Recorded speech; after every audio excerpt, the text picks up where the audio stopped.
किस गति से हमारा जीवन जा रहा है, भक्ति के क्या लक्षण हैं।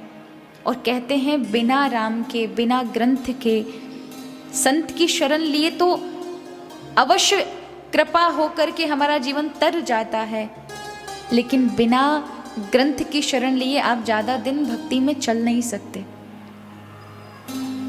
ग्रंथ कौन है? ग्रंथ ब्रह्म है। वाणी कौन है? शब्द ब्रह्म है। शब्द ही तो पुराण में है, शब्द ही तो ग्रंथ में है, शब्द ही तो रामायण में है। इसलिए हमारे यहाँ दो प्रकार की पूजा बताई जाती हैं, अर्चा विग्रह, नामात्मक विग्रह। अर्चा विग्रह जो हम विग्रह के रूप में ठाकुर जी को मनाते हैं, स्नान कराते हैं, वस्त्र पहनाते हैं, भोग लगाते हैं। नामात्मक विग्रह वो है जब हम ग्रंथ को पढ़ते हैं, श्रवण करते हैं, सुनते हैं, मनन करते हैं, चिंतन करते हैं, तब वो हो गई विग्रह वाली सगुण पूजा और ग्रंथ वाली हो गई निर्गुण पूजा।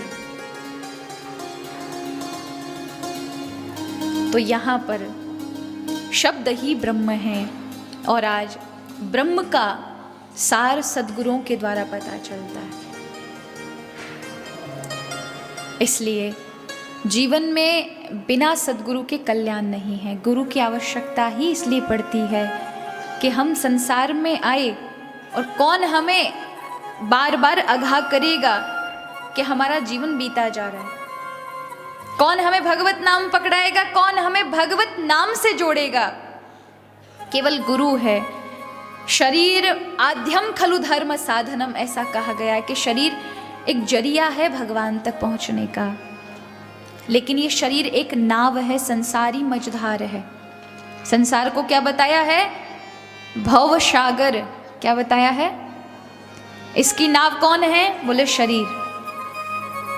सुर दुर्लभ सद ग्रंथ ही गावा। ये शरीर नाव है, लेकिन नाव हो, समुद्र भी हो और केवट ना हो तो क्या होगा? तो आपकी नाव कहीं ना कहीं बिना मार्ग के जा रही होगी और एक दिन डूब जाएगी। लेकिन केवट हो और पतवार ना हो तो भी फिर किस काम की नाव कैसे चलेगी? गुरु हो, गुरु केवट हैं, लेकिन केवट के हाथ पतवार ना हो। यदि आप अच्छे शिष्य होने के नाते भी भगवत कर्म ना करें, सत्कर्म ना करें, भगवत भजन ना करें, तो फिर गुरु कृपा भी कार्य नहीं करती।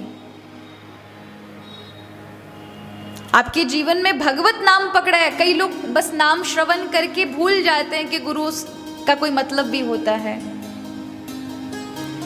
सबसे याद हमेशा, जो नाम नहीं जाप कर सकते वो अपने गुरु की सेवा करें।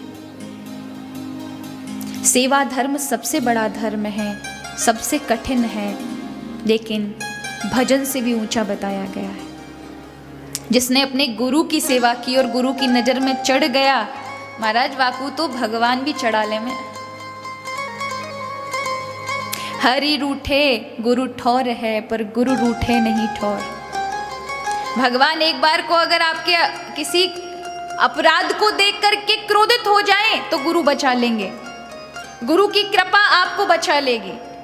लेकिन अगर गुरु रूठ गए तो फिर वहां से बचना असंभव है। कहते हैं जीवन में सारे पुण्य क्षण भर में नष्ट हो जाते हैं अगर गुरु आपसे विमुख हो जाए, गुरु का मुख आपसे फिर जाए। इसलिए हमेशा गुरु कृपा तले में रहिए, गुरु की कृपा छत्र में रहिए, वो हमेशा आपको बचाती रहेगी।